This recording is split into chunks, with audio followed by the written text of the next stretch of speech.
So, ay magandang araw po sa ating lahat at ito na naman tayo muli.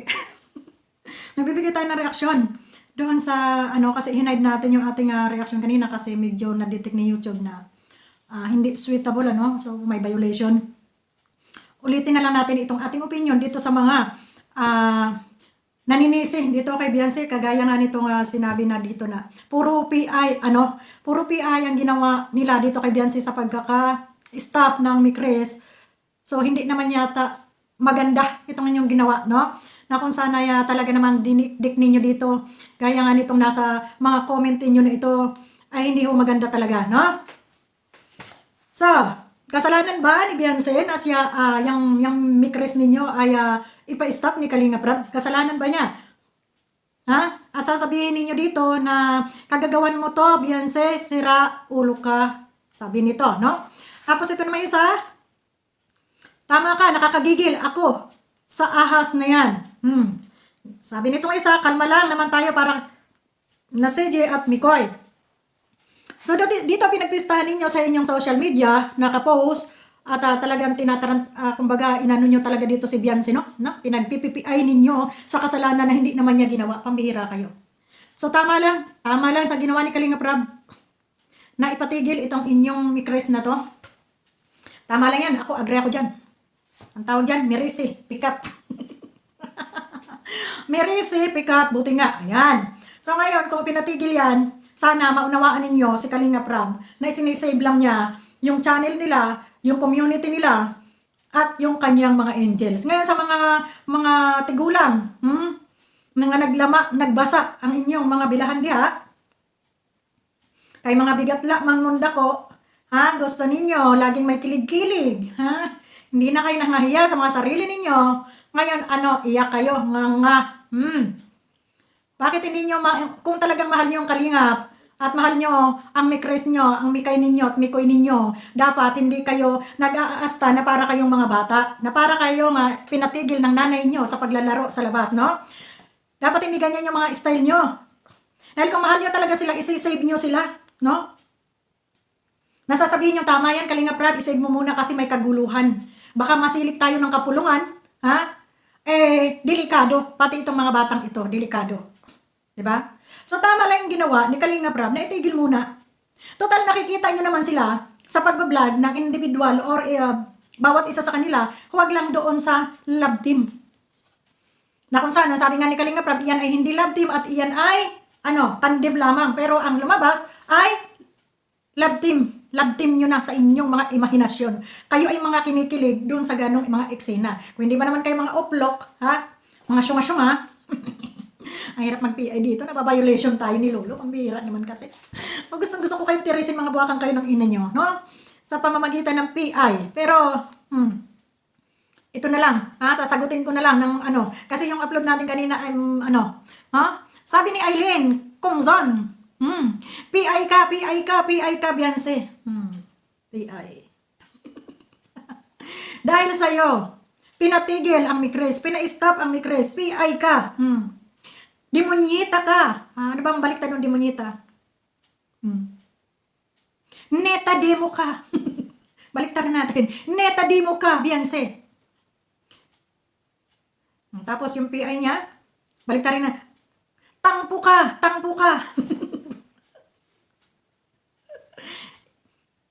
Naika, tampo ka. Ano ba yun? Tangina mo daw. Gusto ko nanggigigil talaga. Nanggigigil ako sa inyo. Mga PI. Kasi yung PI parang, lang yun parang, kahit masabihin nyo man yung meaning nun, parang hindi tatalab sa kanila Kailangan talaga dikdikin mo sila. No? Nang makaganti ka. So, hindi ako satisfied dun sa PI. No? Talagang, nang ina ninyo. Nang ina ninyo. Aling, Eileen Kongzon, kanang ina mo,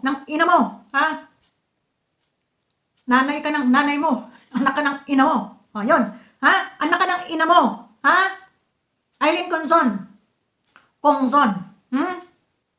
diba, anak ka ng ina mo, at yan sa grupo na yan, ng Mikay, Mikoy, Micres, supporters, Anak kayo ng ina nyo, na mga malalantod kayo, ha? Mga martilyo kayo, ha? Mga martilyo kayo, mga malalantod kayo, mga PI kayo. Bakit? Tatandaan nyo na eh, ha? Ngayon, ipi-PI nyo yung bata. Hanggang sa kung ano, alam nyo, para lang kayo mga syunga. Kasi, kahit anong ginagawa ng Kalingap, ano man ang mga desisyon nila sa Kalingap, ha? Ang binabalikan nyo yung umalis, ha? Ang binabalikan nyo si Beyonce, bakit? Yung bang mga sinusuportahan nyo, wala ba sa kalingkingan ni Beyonce? Ha? Mga gigil na gigil kayong mga bakan kayo ng ina nyo? Diba? Ang sarap nyong, ha? Pagtitirisin na parang lisak. Tuk, tuk, tuk. Ha? Diba? Lahat na lang, kung anong kilos dyan sa loob ng Kalingap, ibibintang nyo kay Beyonce. Ibibintang nyo kay Beyonce. PI ka, Beyonce. Ha? Namukha, Beyonce. Ikaw may kasalanan lahat, Beyonce. Puro Beyonce, Beyonce, here Beyonce, there, everywhere Beyonce. Inggit na inggit kayo kay Beyonce. Ha? Kasi kahit hindi umiimik yung tao, sikat at sikat at sikat pa rin yan ang hindi nyo matanggap. Umalis na nga sa Kalingap. Umalis na sa Love Team, hindi nyo pa rin tinigilan. PI kayo, no? Diba mga PI? Ha? Dahil sa ginawa mo, ang daming nadamay. Pati mi Chris, iniingatan namin nadamay dahil sa ginawa mo, PI ka. Oh, di ba? PI din kayo. Ha? Ano bang magandang mga pangalan ay bahin na lang natin. Mga bigatla kayo. Mga martilyo kayo. Ha? Mga malalantod kayo. Ano yung malantod? Ha? Mga nagbasa ang mga harapan ninyo sa kalandian, parang masamang words din. Mga dilan kayo. Oh, mga dilan. Ha? Nakakagigil kayo? Hindi nyo ba naisip na kaya yung ginawa ni Kalingap Rab? Dahil may mga kabi-kabila ng kampo na sumisilip. Ha? May mga attorney na dyan, may mga nagmo-monitor na dyan, may mga DSWD na dyan. Ha? At pag nakatanggap ng love letter, itong Papa Edo nyo, ha? Ay sasabihin nyo, wow. Pero sinong nagbunsod ba dito sa pamilyang ito? Di ba kayo?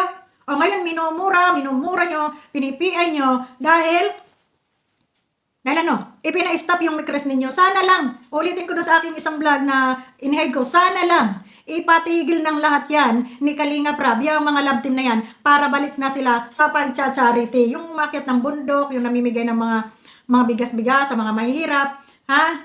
Yung mga matatanda na kanilang nililingap na wala ng lahat yon nang dahil dyan sa kilig ninyo. So, dapat nga itigil na yun. Diba?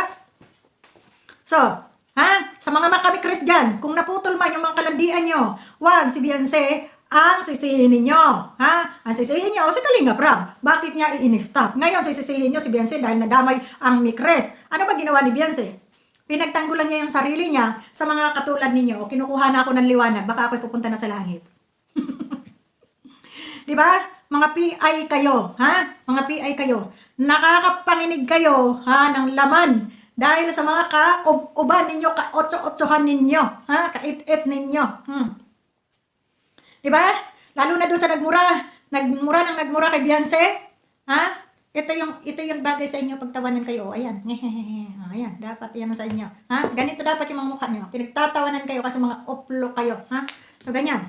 Hindi yung magmumura kayo sa mga social media ninyo dahil nawala ang mikay ninyo ay mikris pala. Na kung saan ay makikita naman nila yan. Naandyan din naman, ibablog din naman. Ha? Yan ang napapala ng sobrang ninyong kapanatiko. Ha? Ngayon paiyak-iyak kayo, maninisi kayo ng kung sino-sino. Ha? Hindi nyo inisip na darating ang panahon mai-stop at mai-stop at mai-stop talaga yan. Ha? Lalo't lalo na, marami nang sumisilip. Ha? Na mga kalaban. Diba? Ngayon, magmumura kayo doon sa tao. Anong ginawa sa inyo nitong tao ito? Anong ginawa sa inyo ng pamilyang ito? Ha? Anong ginawa sa inyo? Wala, di ba? Pero siya yung pinagbubuntunan ninyo ng ano ninyo? Ng mga kalanturan ninyo. Kaya, mirisi ninyo. Ha? PI Pamor. Ha? Kawawa na kayo, nagbuka lang kayo dito mga syunga-syunga, mga pulpol. Oh, yun. Kakaawa. So yun lang. Mamaya ulit. Bye-bye.